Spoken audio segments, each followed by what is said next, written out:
रबी season की फसलों की बुआई शुरू हो गई है और बहुत से किसान भाइयों ने कर दी है। बहुत से किसान भाइयों की अभी हो रही है। इस समय पर सबसे पहले होता है इम्पोर्टेंट बीज। बीज के अलावा हम डालते हैं खेतों में खाद, तब हमें अच्छा उत्पादन मिलता है। तो इस साल अधिकतर किसान भाइयों को जो डीएपी की प्रॉब्लम है वो ज़्यादा बढ़ गई है। इस साल बहुत से किसान भाइयों को डीएपी है जो नहीं मिल रहा है और किसान भाई कई दिनों तक लाइन में खड़े हुए हैं। लेकिन किसान भाइयों के मन में 2-3 सवाल आते हैं। क्या हम डीएपी की जगह दूसरा खाद यूज नहीं कर सकते? क्या डीएपी का खाद हम यूज नहीं करेंगे तो हमारे खेतों में जो उत्पादन है वो नहीं होगा? क्या हम और खाद कोई यूज करेंगे तो वो डीएपी जैसा उत्पादन हमें नहीं मिलेगा क्या? इन सभी सवालों के जवाब आपको इस वीडियो में मिलने वाले हैं। तो वीडियो को पूरा देखें और ध्यान से देखें, जिससे आपको इन सभी सवालों के जवाब मिल सकते हैं और आपका जो डीएपी की समस्या है वो लाइफ में कभी नहीं आएगी। इसके अलावा और भी ऑप्शन हैं जिसका आप यूज करके बहुत ही अच्छा उत्पादन ले सकते हैं। तो चलिए शुरू करते हैं और जानते हैं कि डीएपी के अलावा और कौन से ऑप्शन हैं जिसका हम यूज करके अच्छा उत्पादन ले सकते हैं। नमस्कार दोस्तों, स्वागत है आपका फार्मिंग दुनिया चैनल पर। आज बात करेंगे हम डीएपी खाद और डीएपी के अलावा हम किन किन खादों का यूज कर सकते हैं बुआई के समय डीएपी यदि नहीं मिल रहा है तो सबसे पहले हमें समझना होगा कि डीएपी हम खेतों में देते क्यों हैं, कौन से पोषक तत्व की ज़रूरत है जो हमारे डीएपी देने से होती है। तो सबसे पहले हमें समझना पड़ेगा कि फसलों के लिए कौन कौन से खाद हैं जो सबसे ज़्यादा ज़रूरी होते हैं। तो मेन रूप से 16 प्रकार के पोषक तत्व होते हैं जो कि पौधों के लिए ज़रूरी होते हैं। जिस प्रकार से हम खाना खाते हैं, दाल चावल रोटी और सब्जी, इसके अलावा अचार भी खाते हैं, सलाद भी खाते हैं, चटनी भी खाते हैं, उसी प्रकार से पौधों के लिए भी 16 प्रकार के पोषक तत्वों की ज़रूरत होती है, जिनमें से 3 होते हैं मुख्य पोषक तत्व, जिसमें आ जाता है नाइट्रोजन, फास्फोरस और पोटास।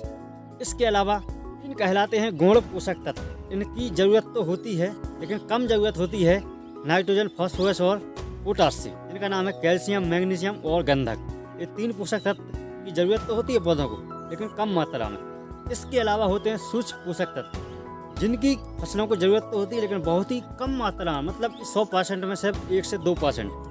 इनमें आता है लोहा, zinc, copper, magnesium, molybdenum, boron, chlorine.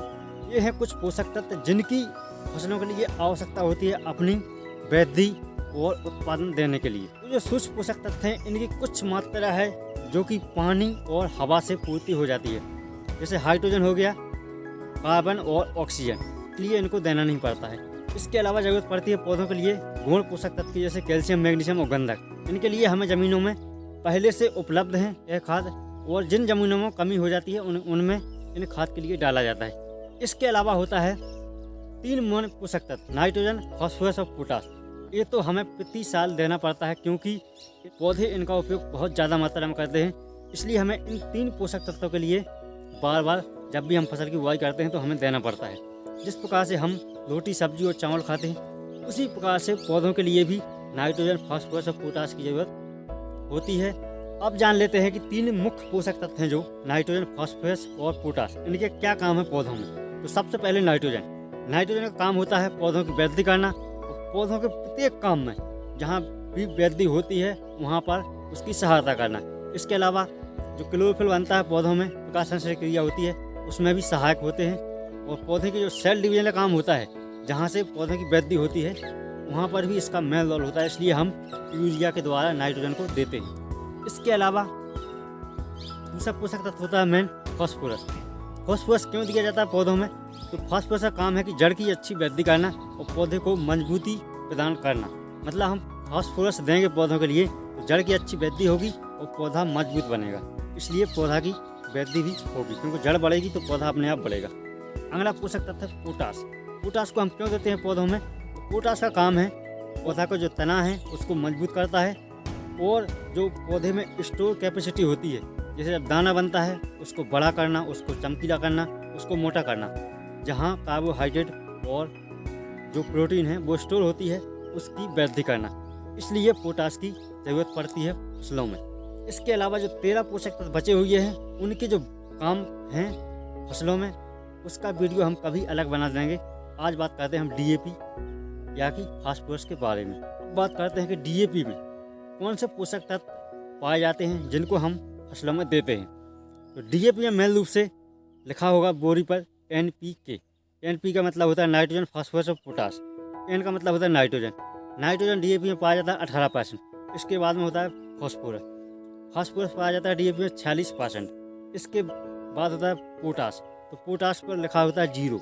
DAP की जो बोरी आती है उसमें 18% नाइट्रोजन और 46% होता है फास्फोरस। तो हम नाइट्रोजन और फास्फोरस की पूर्ति करने के लिए DAP को डालते हैं। इसके अलावा उसमें सल्फर, कैल्शियम कुछ भी नहीं होता है। बात करते हैं कि DAP के अलावा कौन से और मार्केट में ओवरएक हैं जिसको हम डाल करके फास्फोरस की पूर्ति कर सकते हैं, क्योंकि फास्फोरस देने के लिए ही DAP के लिए डाला जाता है खेतों में। तो इसलिए फास्फोरस हम किसी और ओवरएक से भी दे सकते हैं। तो क्या विकल्प है हमारे पास कि बाज़ार में हमें DAP को ना लेकर के कौन सी चीज़ें हम डाल सकते हैं जिससे कि हमारी फसलों में फास्फोरस की पूर्ति हो जाए। इसके अलावा आप थोड़ी सी एक रिपोर्ट देख सकते हैं जो कि पूसा संस्थान के जो वैज्ञानिक हैं, जो एक्सपर्ट हैं ओवरएक फील्ड में, तो उनकी भी आप वाणी सुन सकते हैं कि DAP की जगह हम कौन से खादों का यूज़ कर सकते हैं। आप देख सकते हैं के कई अच्छे विकल्प उपलब्ध हैं। उनमें सबसे पहले आता है सिंगल सुपर फास्फेट, जो फास्फोरस का एक सोर्स होने के साथ साथ ये कैल्शियम और सल्फर भी देता है जो मिट्टी को आवश्यक है, जबकि DAP से आप जानते हैं नाइट्रोजन और फास्फोरस ही मिलता है। और देखा जाए तो बाज़ार में ये उपलब्ध भी है और इसकी कीमत DAP से काफ़ी कम होती है। वैसे क्योंकि इसमें प्रतिशत कम है फास्फोरस का, मात्रा थोड़ी ज़्यादा डालनी पड़ेगी, फिर भी देखा जाए तो ये DAP से सस्ता ही पड़ेगा। तो सबसे पहले और सबसे सस्ता उपाय है सिंगल सुपर फास्फेट। तो सिंगल सुपर फास्फेट के लिए शॉर्ट में SSP कहा जाता है, जिसका फुल फॉर्म होता है सिंगल सुपर फास्फेट। इसके अलावा मार्केट में नाम चलता है, किसान भाई लेते हैं सुपर के नाम से भी उसके लिए जाना जाता है। तो DAP की जगह आप इसके लिए भी डाल सकते हैं। तो सबसे पहले जान लेते हैं कि सिंगल सुपर फास्फेट में कौन कौन से पोषक तत्व पाए जाते हैं। गंधक के रूप में जो फास्फोरस पाया जाता है वो पाया जाता है 14.5%। और इसके अलावा फास्फोरस जो होता है जो DAP में CS के रूप में फास्फोरस पाया जाता है वो सिंगल सुपर फास्फेट में पाया जाता है 16%। इसके अलावा कैल्शियम भी पाया जाता है सिंगल सुपर फास्फेट में 21%। इसके अलावा सल्फर भी पाया जाता है 11%। पोषक तत्व मिलते हैं सिंगल सुपर फास्फेट में। बात करते हैं कि हम DAP डालें या सिंगल सुपर फास्फेट। तो DAP में 46% फास्फोरस पाया जाता है। अभी नाइट्रोजन को छोड़ देते हैं जो कि 18% होता है DAP में, क्योंकि नाइट्रोजन की पूर्ति तो हम यूरिया दे करके कर सकते हैं। अब बात करते हैं फास्फोरस। जो फास्फोरस पाया जाता है 46% DAP में, तो हम इसकी पूर्ति कहाँ से कर सकते हैं। तो जो सिंगल सुपर फास्फेट होता है इसके द्वारा हम फास्फोरस की पूर्ति कर सकते हैं। DAP में 40% पाया जाता है और सुपर फास्फेट में 16% पाया जाता है। तो हमें 40% फास्फोरस की ज़रूरत पड़ती है। तो एक DAP की जगह हम 3 सिंगल सुपर फास्फेट की बोरी डाल सकते हैं, जिसकी मात्रा 48% हो जाएगी। उसमें 40% पाया जाता है, जबकि सिंगल सुपर फास्फेट में 16% पाया जाता है। तो 16 दूनी 32 और 16 तीन 48% हम उतनी ही प्राइस में फास्फोरस दे सकते हैं और 2% ज़्यादा भी दे सकते हैं अपनी फसलों के लिए। और इसके अलावा हमें जो फास्फोरस के साथ में जो गंधक मिलता है, कैल्शियम मिलता है और सल्फर मिलता है, इसकी भी कीमत यदि हम जोड़ें तो DAP से बहुत ही सस्ता पड़ता है हमें सिंगल सुपर फास्फेट।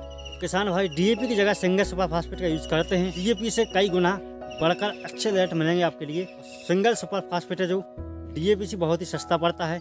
एक बोरी आपके 350 रुपये से लगा करके 400 रुपये के आसपास मिल जाती है। अब रही बात नाइट्रोजन की, तो नाइट्रोजन 18% होता है जो DAP में। उसके लिए हम नाइट्रोजन की जो हम मात्रा डालते हैं अपने खेतों में उसकी थोड़ी सी मात्रा बढ़ा सकते हैं। जैसे आप 50 किलो नाइट्रोजन डालते हैं किसी खेत में, तो उसमें आप 60 किलो नाइट्रोजन डाल सकते हैं। इसलिए जो DAP के द्वारा नाइट्रोजन की पूर्ति होती है वो आप यूरिया के द्वारा कर सकते हैं। इस प्रकार से यदि आप जहाँ पर एक DAP का यूज़ करते हैं वहाँ यदि आप 2 सिंगल सुपर फास्फेट डाल सकते हैं, और यूरिया तो आपको डालना ही है जितना डालते हैं। इसके अलावा आप एक जैविक खाद की बाल्टी या 10 किलो का थैला आता है जो सागर का, ऐसे कुछ जैविक खाद भी डाल सकते हैं उसके साथ में। तो जो आपकी कीमत है DAP की 1200 रुपये, 1200 रुपये में आपको 2 सिंगल सुपर फास्फेट 800 रुपये के आसपास मिल जाएगी। इसके अलावा 400 का आप जैविक खाद डाल सकते हैं उसी में। तो आपका जो उत्पादन है DAP से गुना बढ़कर होगा और बहुत ही अच्छा होगा। और आपकी जो ज़मीन है उसकी भी सभी पोषक तत्वों की पूर्ति होती रहेगी और आपकी फसल में कोई भी पोषक तत्व की कमी नहीं होगी। इसके अलावा एक ऑप्शन और है आपको, DAP की जगह यदि आपको सिंगल सुपर फास्फेट नहीं मिलता है, इसके अलावा आप NPK खाद भी डाल सकते हैं। NPK भी कई ग्रेड में आते हैं। तीनों पोषक तत्व होते हैं NPK में, नाइट्रोजन भी होता है, पोटास भी होता है, फास्फोरस भी होता है। उसकी आप ग्रेड देख करके मार्केट में जिसमें फास्फोरस की मात्रा ज़्यादा है उसको आप डाल सकते हैं। अब क्वेश्चन आता है किसान भाइयों का कि यदि हम, बहुत से किसान भाई कहते हैं कि हम DAP नहीं डालकर सिंगल सुपर फास्फेट डालते हैं तो उसकी पानी की ज़रूरत ज़्यादा पड़ती है फसलों के लिए। तो सिर्फ इतना अंतर होता है कि आप DAP कभी यदि बुआई के समय नहीं डाल पाते हैं तो ऊपर से दे सकते हैं, लेकिन सिंगल सुपर फास्फेट यदि आप ऊपर से देते हैं तो उसको तो टाइम लगता है, घुलने में थोड़ा सा टाइम लगता है, इसलिए आप इसको ऊपर से नहीं देंगे। यदि आप जुताई के समय डालेंगे तो बहुत ही अच्छा काम करेगा। यदि आप DAP के लिए जुताई के समय पर नहीं डाल पाए हैं तो आप ऊपर से भी डाल सकते हैं। लेकिन अधिकतर फास्फोरस जिन खादों में पाया जाता है उनको मिट्टी में दबा कर रखना पड़ता है, तभी उनका अच्छा यूज़ कर पाते हैं पौधे। इसलिए हमें अधिकतर फास्फोरस वाले खाद हैं जितने, सिर्फ NPK स्प्रे आता है जो, उसको छोड़ करके आप अधिकतर बुआई के समय पर डालें तो बहुत ही अच्छे रिजल्ट रहते हैं इसके लिए। तो इस प्रकार से आप DAP की जगह सिंगल सुपर फास्फेट का यूज़ कर सकते हैं, बहुत ही अच्छा उत्पादन ले सकते हैं। तो बहुत से किसान भाइयों के जो मन में क्वेश्चन थे उनके उत्तर आपको मिल गए होंगे। और वीडियो कैसा लगा, अच्छा लगा हो तो लाइक करें वीडियो के लिए, और किसान भाइयों के साथ में शेयर करें जिनके लिए समस्या है DAP खाद नहीं मिल रहा है उनके लिए। सब्सक्राइब चैनल के लिए इस प्रकार वीडियो पाने के लिए। मिलते हैं अगले वीडियो, तब तक के लिए जय किसान जय जवान।